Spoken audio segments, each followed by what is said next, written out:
Jiwa. Ketua Menteri Datuk Seri Panglima Musa Haji Aman mahu kontraktor yang dilantik membina masjid di Taman Fajar dan Kampung Sentosa Sandakan melaksanakan kerja-kerja pembinaan mengikut masa dan spesifikasi yang telah ditetapkan. Katanya ini bagi memastikan pembinaan kedua-dua masjid itu berjalan lancar dan tidak menyusahkan para jemaah melaksanakan ibadah. Datuk Musa berkata pembinaan kedua-dua masjid tersebut bertujuan untuk menampung jemaah yang semakin meningkat ekoran pertambahan penduduk. Beliau menyatakan demikian kepada media ketika melakukan lawatan ke tapak pembinaan Masjid Al-Fajar di Taman Fajar Sandakan.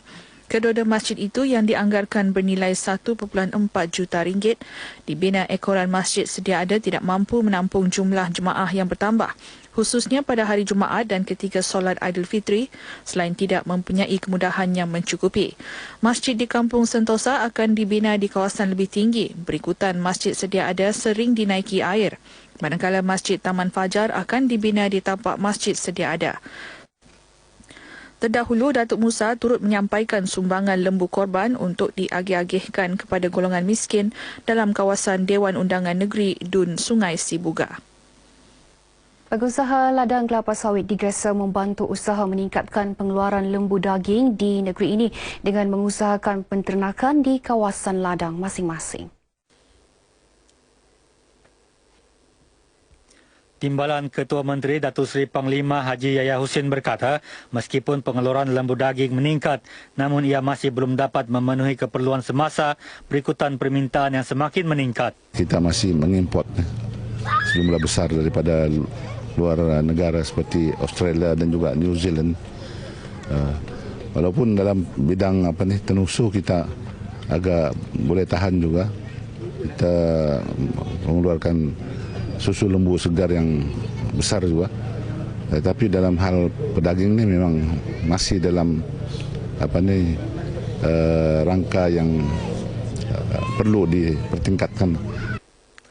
Datuk Haji Yahya yang juga Menteri Pertanian dan Industri Makanan berkata demikian kepada pemberita RTM selepas menyerahkan sumbangan lembu korban bagi 18 buah masjid dan surau dalam kawasan Dewan Undangan Negeri Dun Petagas di perkarangan Masjid Daerah Putatan. Katanya penternakan lembu daging di kawasan ladang kelapa sawit milik Kerajaan Negeri dan Felda telah menunjukkan kejayaan, namun ia masih belum memadai bagi memenuhi permintaan yang meningkat. Datuk Haji Yahya juga berkata usaha untuk meningkatkan jumlah kerbau di negeri ini turut dilaksanakan agar ia tidak pupus. Ini termasuklah menghentikan ekspor kerbau ke luar negeri tahun ini dan mendapatkan benih yang lebih baik dari New Zealand dan Australia. Sempena Hari Raya Korban, masyarakat diajak untuk menghargai erti pengorbanan dan bersedia berkorban dalam setiap perkara demi masa hadapan generasi akan datang. Menurut Timbalan Menteri Pembangunan Wanita, Keluarga dan Masyarakat Datuk Hajah Azizah Muhammad Dun, sebagai wakil rakyat perlu membuat pengorbanan demi kesejahteraan kepada komuniti setempat. Pengorbanan yang dapat memberikan nikmat kepada rakyat kita keseluruhan, bukan saja korban dengan menyembelih pada masa raya haji ini, tapi pengorbanan dalam pelbagai perkara lah, supaya kita dapat akhirnya membawa kebaikan kepada diri kita, kepada komuniti kita dan kepada daerah kita dan negeri serta negara kita. Datuk Azizah yang juga ahli Parlimen Beaufort berkata demikian kepada pemberita RTM selepas menyerahkan sumbangan sempena Hari Raya Korban kepada penduduk kampung Jempangah Batu 58 di Beaufort serta lawatan ke surau baru yang dibina untuk kegunaan penduduk kampung itu. Terima kasih dan syukur Alhamdulillah kepada seorang punya ahli Parlimen P177 yang berhormat Datuk Hajah Azizah kerana prihatin keperluan masyarakat Islam di kampung ini. Kerana dia prihatin atas keperhatian tersebut, maka sebuah surau telah dibina. Datuk Azizah turut menyampaikan sumbangan korban kepada 4 lagi kampung di Beaufort, iaitu Kampung Kokuro, Kampung Nukaan, Kampung Kilugus dan Kampung Purun, Kuala Penyu. Penubuhan lembaga ubi kayu oleh kerajaan negeri diyakini membawa dimensi baru dan meningkatkan sosioekonomi masyarakat luar bandar khususnya peladang di negeri ini. Pengerusi Pertubuhan Peladang Negeri Sabah PPNS Datuk Muhammad Nazri Abdullah berkata penubuhan lembaga berkenaan memudahkan pemasaran hasil pertanian ubi kayu yang diusahakan peladang. Bercakap kepada RTM di Kota Kinabalu, Datuk Muhammad Nazri memberitahu dengan adanya lembaga khusus demikian bermakna bidang penanaman ubi kayu menjanjikan masa depan yang lebih baik dan terjamin. Dengan adanya lembaga ubi kayu negeri Sabah ini, kita ataupun Pertubuhan Peladang kawasan di seluruh negeri Sabah boleh menjadi pusat pengumpul dan lepas itu mereka boleh menghantar kepada pusat menerima memproses ubi kayu yang diumumkan oleh Yang Amat Berhormat Ketua Menteri. Pada Sabtu, Ketua Menteri Datuk Seri Panglima Musa Haji Aman mengumumkan langkah kerajaan melalui Kementerian Pertanian dan Industri Makanan untuk mewujudkan lembaga ubi kayu bagi mempelbagaikan pengeluaran makanan di negeri ini. Kerajaan sudah pun membina 2 kilang pemprosesan ubi kayu di daerah Kudat dan Tawau yang memerlukan bekalan ubi kayu yang banyak untuk diproses. Bagi memenuhi permintaan tersebut, Datuk Muhammad Nazri yang juga Timbalan Pengerusi Pertubuhan Peladang Kebangsaan Nafas berkata PPNS menerusi PPK akan memulakan segera penanaman ubi kayu bagi tujuan komersial di kawasan tertentu yang akan dikenal pasti. Jabatan Perpaduan Negara dan Integrasi Nasional JPNIN Sabah berjaya mewujudkan sebanyak 975 kawasan rukun tetangga KRT dan 305 skim rondaan sukarela SRS di seluruh negeri ini. Menurut Menteri di Jabatan Perdana Menteri Tan Sri Joseph Kurup, jumlah itu termasuk 385 KRT dan 126 SRS yang diwujudkan di Zon Selamat Timur Sabah (X-Zone) merangkumi daerah Tawau, Sandakan, Sempurna, Kunak, Lahad Datu, Beluran, Kinabatangan, Kota Marudu, Pitas dan Kudat. Katanya kejayaan JPNIN Sabah itu jelas memperlihatkan kerajaan sentiasa prihatin menjaga kepentingan dan keselamatan rakyat. JPNIN juga memeterai nota persefahaman bersama pihak Kawasan Khas Keselamatan Pantai Timur Sabah (ESKOM) pada November 2014 bagi membantu penyaluran maklumat berkaitan jenayah dan isu-isu konflik yang menjejaskan ketenteraman awam khususnya di kawasan X-Zone. Beliau berucap merasmikan Karnival Demi Negara Rukun Tetangga Daerah Pitas di Dataran Bengkoka, Pitas. Tan Sri Joseph Kurup berharap semua KRT bergerak aktif membantu pasukan keselamatan menjalankan tugas cegah jenayah di kawasan masing-masing. Kementerian Kerja Raya diminta melantik kontraktor baharu bagi menyiapkan pembinaan klinik kesihatan Telupit yang terbengkalai sejak tahun 2013.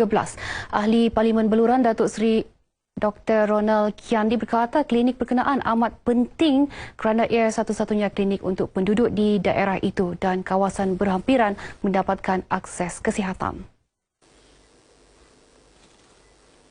Datuk Ronald yang juga Timbalan Speaker Dewan Rakyat berkata pihak kementerian perlu mengambil tindakan sewajarnya memandangkan tempoh 3 tahun terlalu lama untuk tidak melantik kontraktor baharu menyiapkan projek tersebut.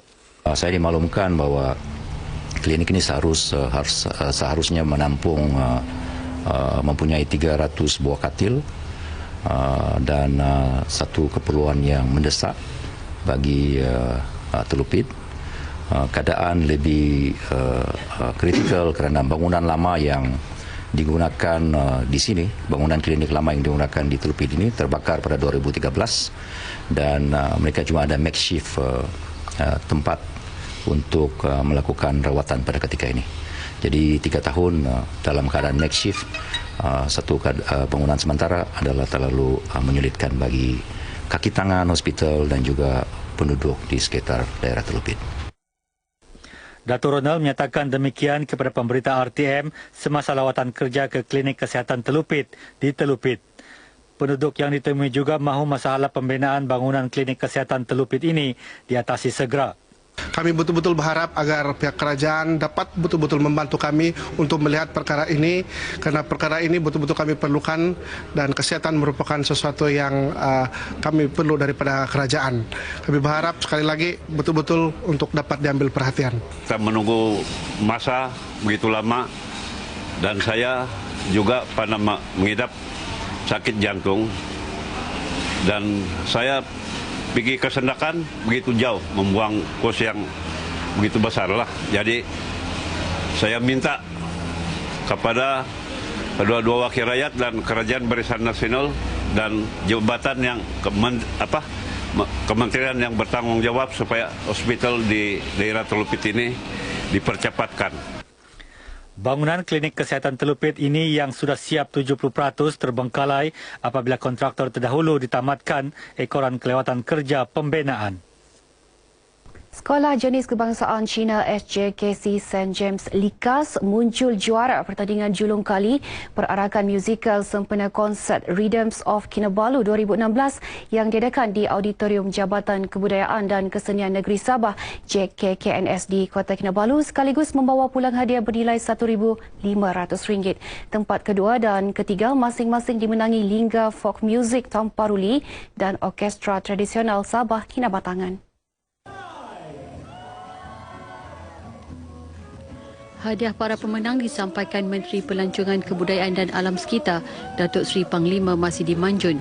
Bertemakan Sabah Authentic Musical Concert, program yang diadakan untuk tahun kelima ini mengetengahkan persembahan hebat orkestra instrumen tradisional Borneo yang diperbuat daripada buluh, logam dan kayu. Sebanyak 8 kumpulan membuat persembahan dalam program ini iaitu Persatuan Kebudayaan dan Kesenian Suara Buluh Perindu Kinabalu, Pentarama dari Jabatan Penerangan, Kumpulan Gabang Milan Menggalai Kinabatangan, Saksofon Bambu, Pemuzik Gong Sembilan, Kumpulan Kuswari dan artis JKKN Sabah. Turut memeriahkan persembahan pada malam itu beberapa artis tempatan Sabah, Nera AF, Jenry Wine Lusin, Firman AF, Syarif Zainal dan pemain muzik sapi dari Sarawak, Jerry Camp. Sempena menyemarakkan Bulan Kebangsaan, turut diadakan nyanyian beramai-ramai lagu Saya Anak Malaysia. Baik, paparan itu mengakhiri bahan berita dari Sabah pagi ini. Kembali kepada Syah di Angkasa. Silakan. Terima kasih Anesia dengan perkembangannya dari Kota Kinabalu.